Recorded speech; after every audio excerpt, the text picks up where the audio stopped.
नमस्कार मित्रांनो, DDM news चॅनलमध्ये आपले सर्वांचे स्वागत आहे।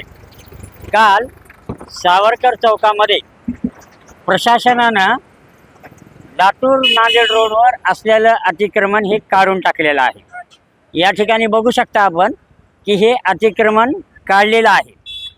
या अनुषंगानं आम्ही एक दुसरी गोष्ट मला निदर्शनास आणून देऊ इच्छितो की या ठिकाणी हे बघा, हे केबल ऑप्टिकल केबलचं एक रवलेला आहे ह्या खाजगी कंपन्यांना, जे की अतिक्रमणामध्ये येतं। खरं तर या खाजगी कंपन्यांना बाजूला साईडला त्यांचे केबल टाकलं पाहिजे, पण ते टाकलेलं नाही।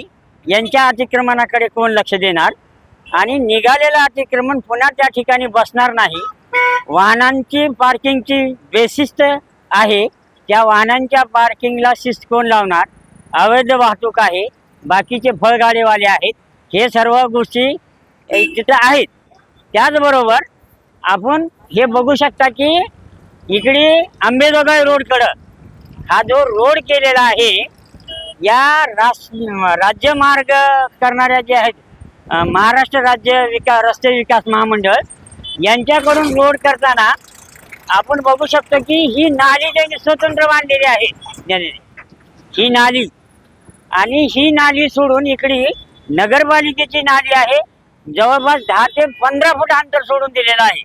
म्हणजे हे कुठल्या तरी धनिकांचं बिल्डिंग वाचवाव्यात आणि रोड कमी करावा आणि पुन्हा वाहतुकीला अडथळा निर्माण व्हावा, अशा पद्धतीचं राष्ट्रीय महामार्ग आणि राज्यमार्गाचे जे अधिकारी आहेत त्यांनी नगरपालिकेची जी नाली आहे त्याच ठिकाणी राज्यमार्गाचा जो रस्ता आहे त्यांची सुद्धा नाली आवश्यक आहे।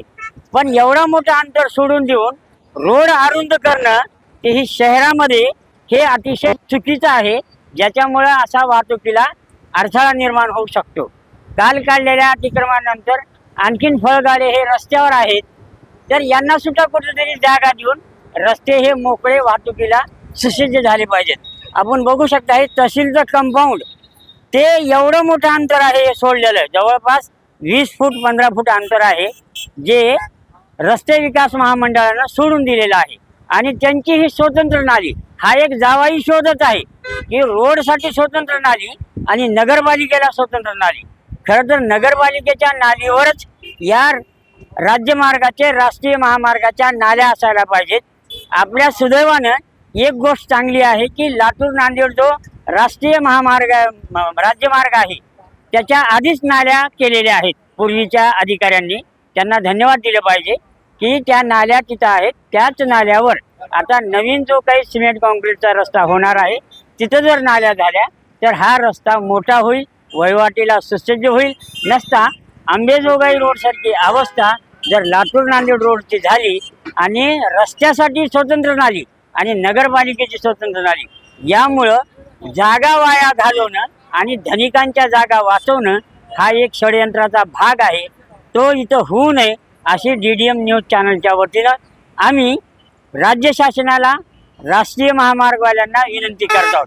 कारण एवढी मोठी जागा वाया घालवणं म्हणजे रस्त्याला परत लहान करणं आहे आणि नगरपालिकेची आणि रस्त्याची नाली एकच असायला पाहिजे, जी ऑलरेडी आपल्याला इथून दिसते। काल बसवेश्वर चौक ते सावरकर चौकापर्यंत अतिक्रमण काढण्यात आलेलं आहे, पण त्या ठिकाणी अतिक्रमण होणार नाही याची दक्षता घेणं आवश्यक आहे। आणि पुढलं अतिक्रमण कोण काढणार हा खरा प्रश्न आहे। म्हणजे गोरगरीब गाडेवाले छोटे व्यावसायिक यांना उठवलं खरं, पण जे मोठे व्यावसायिक आहेत ज्यांना पार्किंगची सोयच नाही, त्यांच्या पार्किंगचे वाहनं रस्त्यावर असतात आणि तेही मोठा अडथळा वाहतुकीला करत असतात। मग ती HDFC बँक असेल, गुंडाळी शॉपिंग असेल, द्वारकादास असेल, भगीरथी असेल, आशा हॉटेल असतील, असे हे जे मोठे फर्म आहेत यांना सुद्धा पार्किंगची व्यवस्था नसल्यामुळं तिथेही खूप मोठी वाहतुकीची कोंडी होत आहे, तीही दूर करणं आवश्यक आहे।